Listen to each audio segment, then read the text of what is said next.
Do you ever feel like you're running on an endless hamster wheel? Waking up every day, working hard, giving it your all, but that financial wall in front of you just doesn't budge. It feels insurmountable. You see others seemingly moving forward with ease, accumulating assets, building freedom, while you, despite all your effort, feel stuck in place, or worse, like you're actually falling behind. There's this creeping unease, this invisible fear that maybe, just maybe, you're missing something fundamental, that there are unspoken rules to the money game that nobody ever told you about. The truth is, the financial world isn't quite the level playing field the textbooks describe. It's not just about hard work and saving diligently. There are mindsets, behavioral patterns, invisible traps that countless people fall into, keeping them stuck in a cycle of scarcity, no matter how much money they actually earn. What's more insidious is that these patterns often hide in plain sight, disguised as normal, camouflaged within familiar complaints, or embedded in seemingly harmless everyday choices. But there's a group of people who seem almost immune to these traps. These are the wealthy, the financially successful. They aren't just good at making money. They are incredibly sharp at identifying the mindsets and behaviors that sabotage prosperity. They might not say it out loud, but they know. They can spot the warning signs in others, sometimes within the first 5 minutes of a conversation. This isn't magic. It's an acuity honed through experience, through keen observation of human nature and the flow of money. They recognize these red flags, not out of judgment, but to protect their own energy, time, and resources. They understand that associating with, partnering with, or even just listening too much to those carrying the poverty virus mindset can ultimately pull them down too. In this video, I'm going to pull back that curtain. I'm going to reveal to you the 3 specific types of people whose thinking and actions almost guarantee a future of financial struggle. More importantly, I'll pinpoint the subtle cues the wealthy use to identify them so quickly, cues you might be overlooking every single day.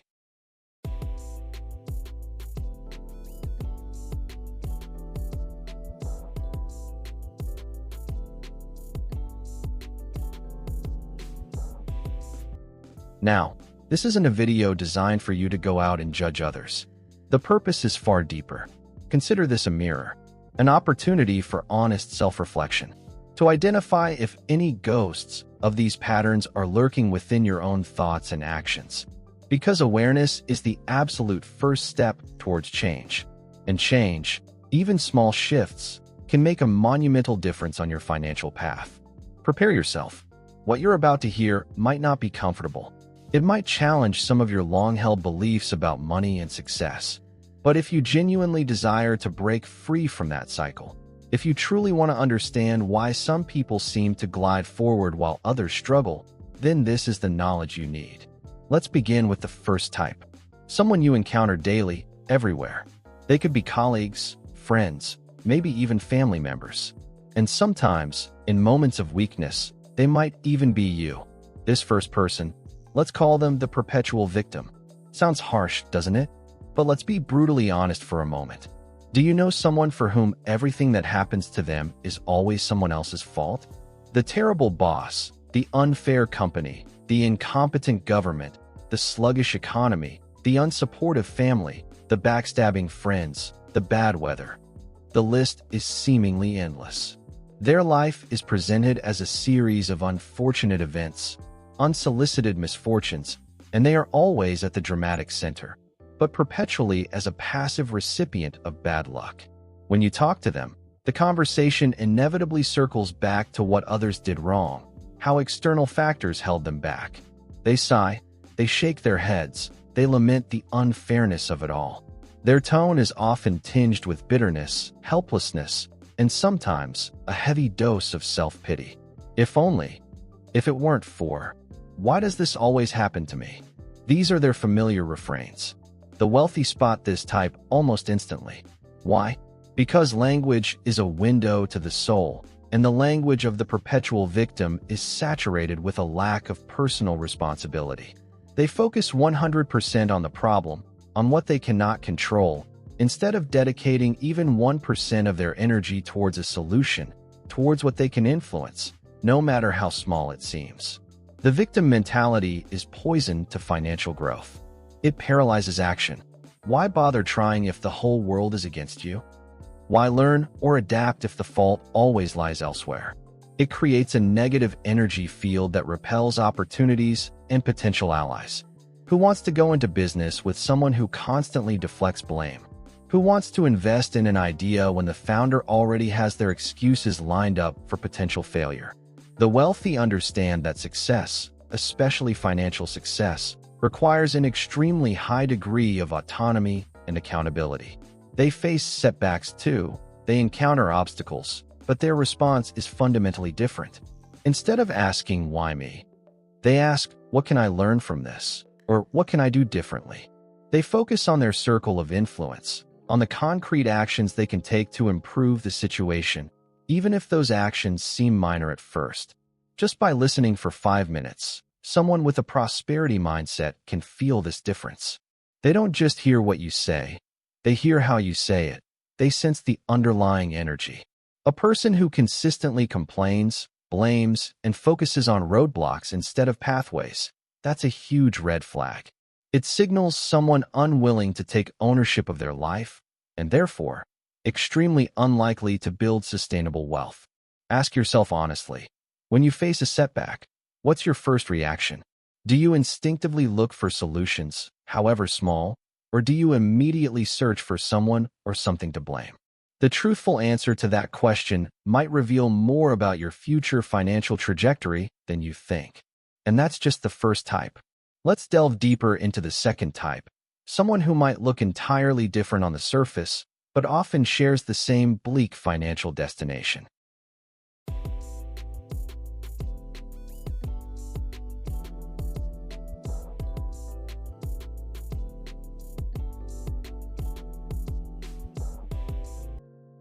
We just discussed the perpetual victim, those who consistently look outward for reasons for their stagnation.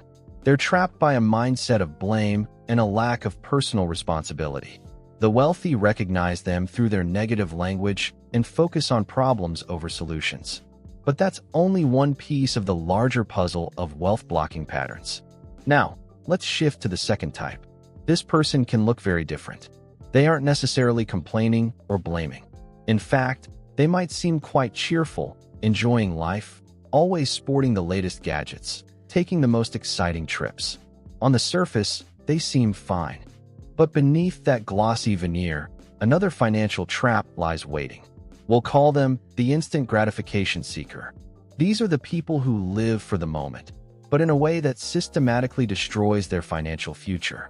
They are masters of procrastination, procrastinating on saving, procrastinating on investing, procrastinating on building a solid financial foundation. Instead, they prioritize immediate satisfaction. The new phone drops? Gotta have it. That lavish vacation, even if it means going into debt? Why not? I deserve it. The car that's way beyond their affordable budget? Why, well, you only live once. In a 5-minute conversation, the wealthy can often spot this type by the topics they get excited about. They talk about what they buy, what they consume, the short-term experiences that provide an immediate dopamine hit. They rarely, if ever, talk about investments, building assets, learning a new skill to increase income, or reading an insightful financial book. Their focus is on spending, not creating or accumulating. Why is this mindset so dangerous? Because it runs directly counter to the most fundamental principles of wealth building: the power of compound interest and delayed gratification. The wealthy understand that every dollar today, invested wisely, can become many more dollars in the future. They are willing to sacrifice a little pleasure now for significant freedom and security later. They view money not just as a means to buy things, but as a tool, soldiers to send out to build an even bigger army of money. The instant gratification seeker does the opposite. They use tomorrow's money to pay for today's pleasure, often through credit card debt and consumer loans.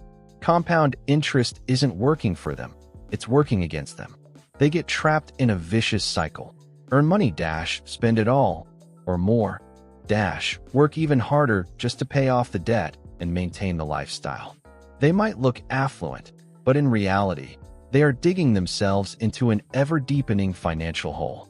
The wealthy recognize this not just through words, but through the attitude towards money. When discussing an expensive item, the seeker focuses on the feeling of owning it, the admiration it might bring.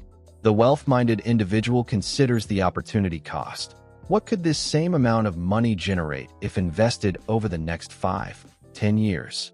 They understand the crucial difference between assets, things that put money in your pocket, and liabilities, things that take money out of your pocket.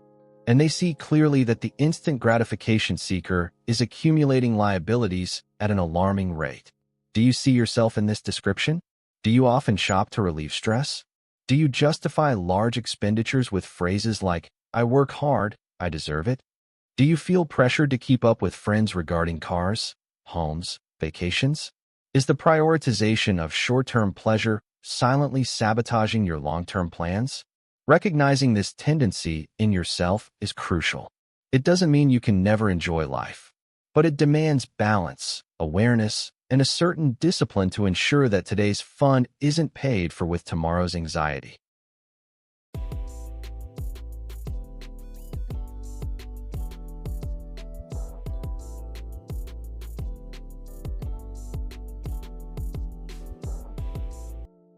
And now, we arrive at the third type.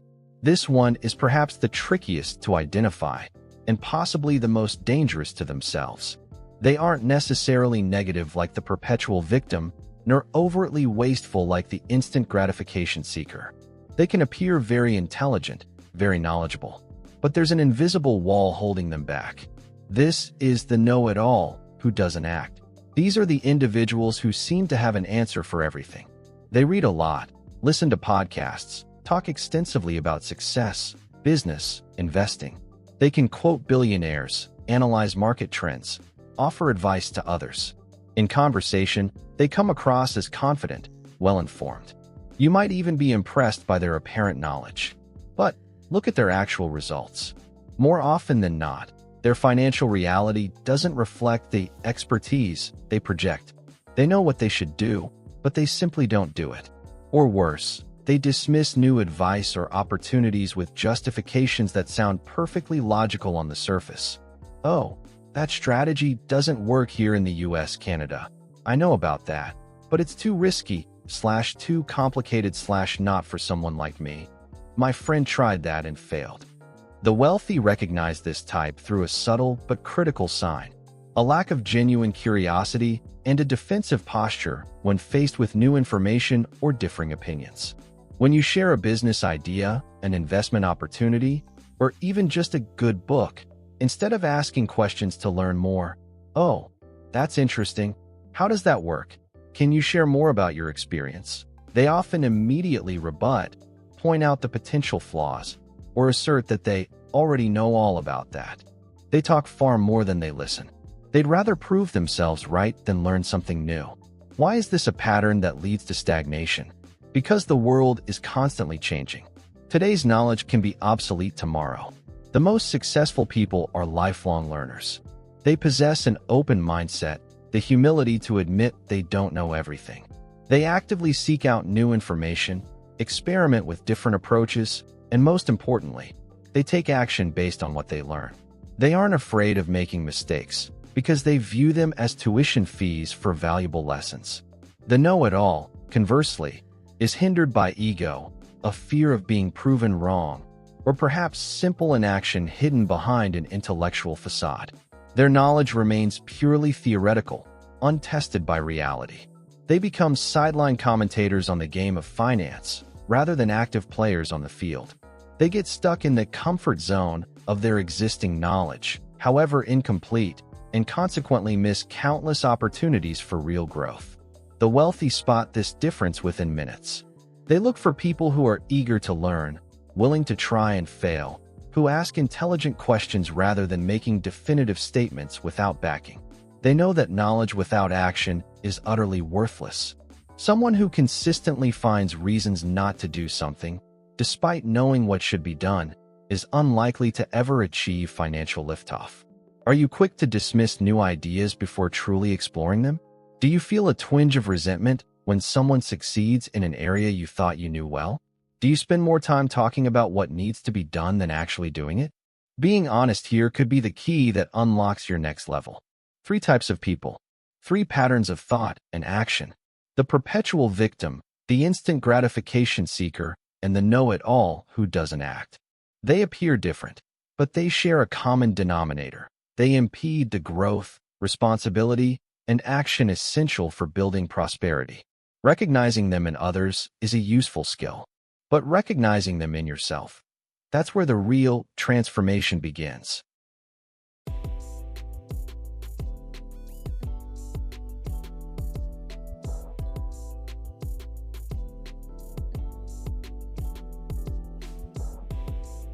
So we've walked through the 3 common patterns of thought and behavior that keep so many people trapped in a financial loop. Assigning blame like a perpetual victim, prioritizing immediate pleasure like an instant gratification seeker, and resisting learning and action like a know-it-all. We've also seen how the financially successful quickly identify these signs, not for judgment, but to guide their associations and protect their own progress. Perhaps hearing this has made you a little uncomfortable. Maybe you recognized parts of yourself in those descriptions. That's perfectly normal. The reality is, most of us, at some point in our lives, or in certain areas, can fall into one of these mental traps. They often seem harmless at first, a small complaint here, an impulsive purchase there, a touch too much confidence in what we think we know, until they become habits, ingrained parts of our identity, and their cumulative consequences become painfully obvious, sometimes when it feels too late. But the crucial point isn't whether you've ever had these thoughts or taken these actions. The crucial point is that now you know. You're equipped with a new lens through which to view the financial world and, more importantly, to view yourself. Simply being aware of these patterns already puts you ahead of 90% of people who continue to operate unconsciously within them. This knowledge isn't meant to be a sentence. It's an invitation. An invitation to become more conscious of your daily choices. An invitation to listen more closely to the language you use when discussing money and challenges. An invitation to weigh more deliberately the trade-offs between instant pleasure and future investment. An invitation to open yourself to new ideas, learn from others, and dare to take action, even when it feels scary. The wealthy weren't born with a prosperity mindset fully formed. It's cultivated through continuous practice, learning, and adjustment. They've made mistakes, but they learn from them. They constantly observe, question, and seek ways to improve. And you can absolutely do the same. Start with small steps. The next time you face a challenge, consciously shift your focus from blame towards identifying even one small action within your control. The next time you're tempted by an unnecessary purchase, pause and ask yourself, how does this serve my long-term goals? The next time you encounter a novel idea, try asking a curious question instead of immediately formulating a rebuttal. Change doesn't happen overnight. It's the result of thousands of small, conscious choices made day after day. But the power of those choices, compounded over time, is immense.